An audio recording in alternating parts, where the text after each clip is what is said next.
एक महत्त्वाची बातमी आहे। लवकरच राज्यातील सहकारी संस्थांच्या निवडणुका लागणार असल्याचे कळतंय। विधानसभा निवडणुकीमुळे स्थगित असलेल्या निवडणुका लवकरच जाहीर होणार आहेत। 29,429 सहकारी संस्थांच्या निवडणुकांसाठी जानेवारीच्या पहिल्या आठवड्यामध्ये वेळापत्रक निघेल अशी माहिती आहे। सहकारी संस्थांना मतदार याद्या तयार करण्याच्या सूचना देण्यात आलेल्या आहेत। तरी मोठी घडामोड आहे। सहकारी संस्थांना मतदार याद्या तयार करण्याच्या सूचना देण्यात आलेल्या आहेत। लवकरच राज्यामधील सहकारी संस्थांच्या निवडणुका लागतील अशी माहिती। विधानसभा निवडणुकीमुळे स्थगित असलेल्या निवडणुका लवकरच जाहीर होणार आहेत। 29,429 सहकारी संस्थांच्या निवडणुकांसाठी जानेवारीच्या पहिल्या आठवड्यामध्ये या ठिकाणी वेळापत्रक समोर येऊ शकते।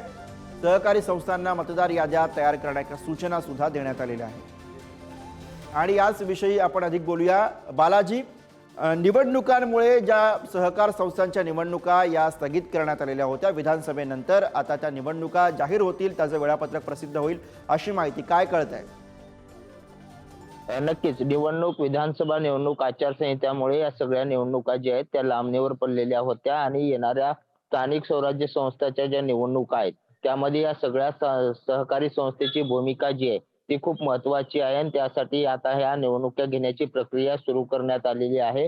31 डिसेंबर पर्यंत या सगळ्या मतदार याद्या तयार करण्याचं आदेश जे आहेत ते सहकार विभागाने दिलेले आहेत। जवळपास 29,000 सहकारी संस्था आहेत ज्या संस्थेच्या निवडणुका प्रलंबित आहेत, त्या सगळ्या संस्थेच्या निवडणुका घेण्याचे आदेश देण्यात आलेले आहेत आणि पुढच्या वर्षी म्हणजे 1 तारखेपासून या सगळ्या प्रक्रियेला सुरुवात होईल। मतदानाची निवडणुकीची तारीख जाहीर होईल, मात्र त्याची प्रक्रिया जी आहे ती येणाऱ्या